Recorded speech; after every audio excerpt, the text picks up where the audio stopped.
عبداللہ بن مبارک فرماتے ہیں فرض حج کر لیا, نفل کرنے جا رہا تھا, 300 دینار پاس تھے, میں پہنچ گیا کوفے تک, وہاں سے جا کر کے کچھ سامان خریدنا تھا, احرام خریدنا تھا, ضرورت کی چیزیں, دوست بھی ساتھ تھے.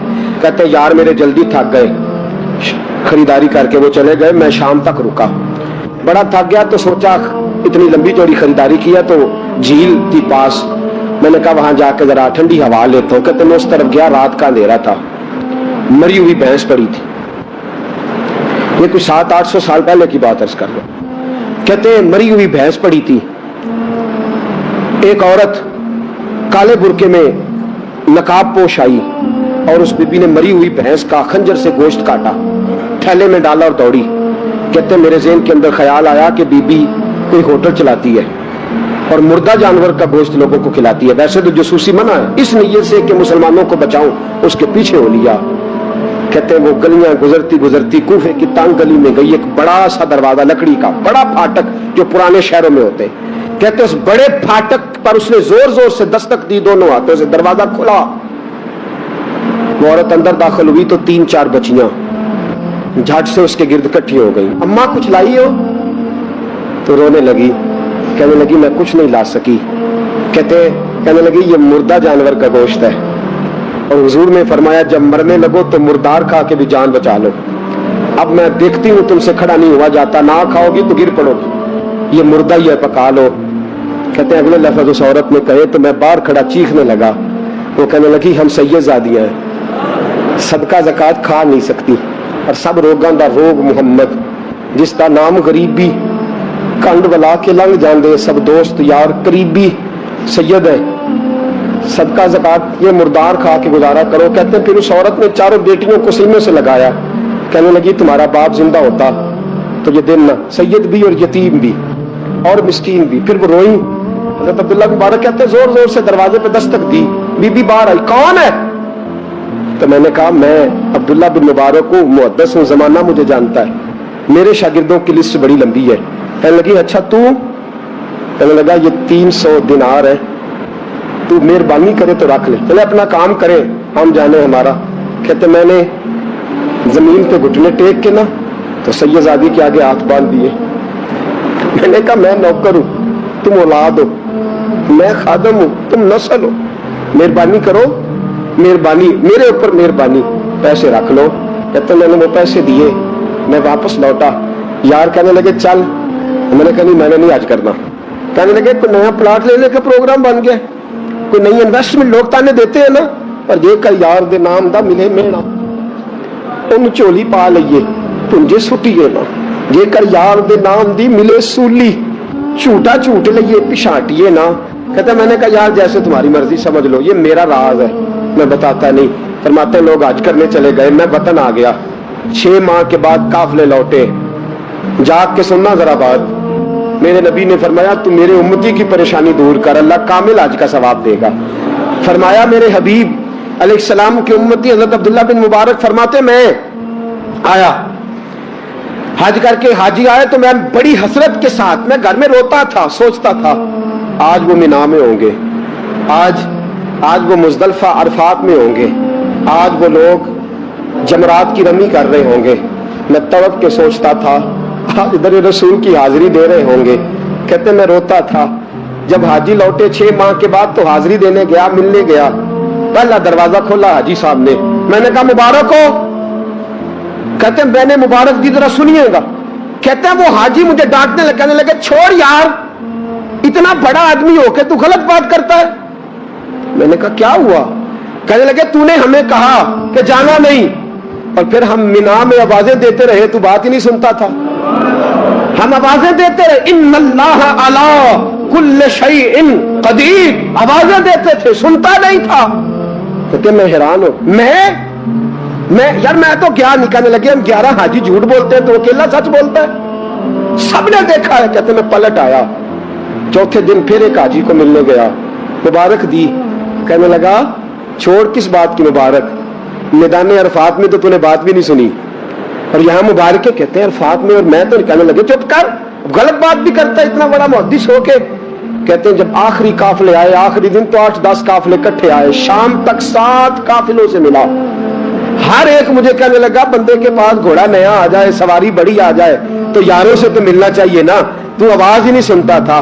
فرماتے ہیں میں تھک گیا کہ الہی ماجرا کیا ہے, میں تو یہاں اس شہر کی گلیوں میں پھرتا رہا اور یہ سارے حاجی کیا رہے ہیں. فرماتے رات کو حضرت ربیع بن اسلم, وہ بہت بڑے بزرگ محدث تھے, وہ بھی حج کرنے گئے, دروازے پہ دستک دی, باہر آئے تو جھگڑنے لگے, کہنے لگے تو نے مجھے کس مشکل میں ڈال دیا ہے. میں نے کہا حضور کیا ہوا, کس مشکل میں؟ میں تو مل کر لگے چھوڑ یار, عالم تھا تو میں تیری عزت کرتا تھا, تو نے یہ کیا کیا؟ میں نے کہا کیا ہوا؟ کہنے لگے یاد نہیں جب تو روضہ رسول کے سامنے ملا تھا, جب نبی پاک کے مواجہ کے سامنے تو پیسوں والی تھیلی مجھے پکڑا گیا, پکڑ اپنے پیسے, میں تو سنبھالتے سنبھالتے تھک گیا ہوں. کہتے یوں سینے سے پیسے لگائے, گھر آیا, عشاء پڑی تو سو گیا. میں نے کہا یا اللہ عقدہ کھول دے.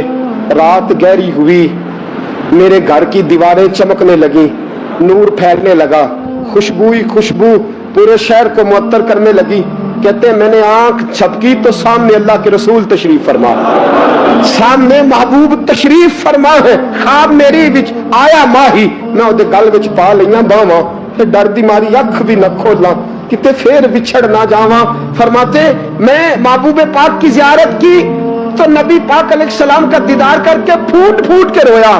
اب میرا دل تھا حضور بولے, کوئی بات کرے, محبوب بولے, لب کھولے. فرمایا کیا؟ حضور نے فرمایا میں تجھے کتنے اور گواہ بھیجوں کہ تیرا حج ہو گیا ہے, میں کتنے گواہ بھیجوں کہ حج تیرا بے پرواہی ویکھ سجن دی, جتھے کسے بھی پیش نہ جاوے انہیں تاجاں والے در در رولے, منگتے ہیں تخت بٹھاوے, آزم کسے نو کارا مل دئی, کسے نو کارا, کسے نو کارا مل دئی, کوئی کعبے خالی آوے. فرمایا کتنے گواہ بھیجوں کہ حج ہو گیا. میرے حبیب نے فرمایا اٹھ کے تھیلی کھول کے گن لے, تو نے 300 دینار دیے تھے, میں نے 600 کر کے واپس کیے. فرمایا گن. حضرت عبداللہ بن مبارک نے 60 حج فرمائے, اس کے بعد کتنے حج کیے؟ ایک فرض کیا ہوا تھا 61 ہو گئے. فرماتے ہیں میں بار بار گیا اور جب بلایا سرکار نے خود ہی انتظام ہو گئے. فرماتے ہیں بار بار میرے حبیب نے فرمایا تو آ چاہے نہ آ, رب نے تیرے نام کا فرشتہ بنا دیا ہے جو قیامت تک تیری طرف سے حج کرتا رہے گا, قیامت تک تیری طرف سے منا, مزدلفہ, عرفات, جبل رحمت پہ آتا رہے گا, میری بارگاہ میں درود پڑھتا رہے گا, حج فرشتہ کرے گا, ثواب اللہ تیرے نام اعمال میں لکھے گا. میرے دوستوں, میرے نبی نے فرمایا میرے امتی کی ایک پریشانی دور کر, اللہ قبول حج کا ثواب عطا فرمائے گا. غریبوں کا حج ہے کہ نہیں؟ بولے اشراق چاشت پڑھ, حج ہے. 2 لوگوں کی صلح کرا, حج ہے. علماء کی نوکری کر, ایک ایک دفعہ 70 حج تجھے ملیں گے. اور میرے رسول پاک صلی اللہ علیہ وسلم نے فرمایا سوکھا حج ہے, سامنے ابا جی ہے, سامنے اماں جی ہے, بار بار پیار سے دیکھ, بار بار حج کر, بار بار پیار سے دیکھ, اور کسی غریب کی مدد کر دے, سڑک پار کرا دے, میڈیکل سٹور سے دوائی لا دے, کسی کی نوکری کر دے. بچہ گھر میں نہیں, ابا جی بیمار ہو گئے, جا بھاگ کے تو چچا کو چھوڑا ڈاکٹر تک, تو نیکی کر, اللہ تجھے پورے حج کا ثواب عطا فرمائے گا.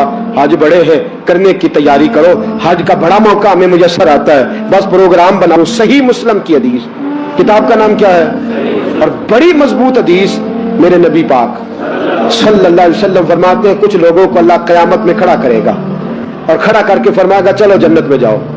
عرض کریں گے مولا ہم تو پاپی گناہگار, پتہ سارا سردار نو کیتیاں دا, ہم تو بڑے گناہگار, کس وجہ سے جنت؟ فرمایا تمہارے حج کی برکت سے, تم نے حج کیا تھا نا, اس برکت سے جنت.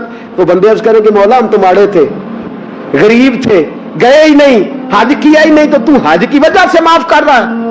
تو رب کریم فرمائے گا جب حاجی جاتے تھے دل تڑپتا تھا نا, جب حاجی جاتے تھے آنکھیں برستی تھی, جب حاجیوں کے قافلے نکلتے تھے اس وقت تمہارے دل میں خواہش پیدا ہوتی تھی.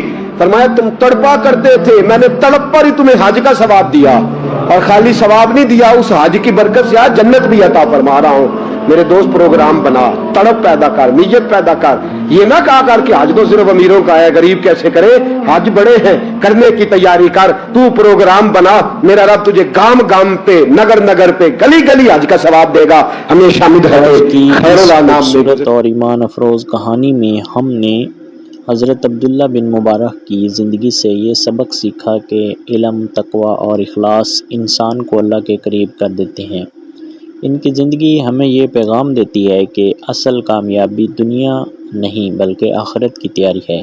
اگر آپ کو یہ ویڈیو پسند آئی ہو تو اس کو لائک کریں، شیئر کریں اور چینل کو سبسکرائب کرنا نہ بھولیں۔ اللہ ہم سب کو نیک عمل کرنے کی توفیق عطا فرمائے، آمین۔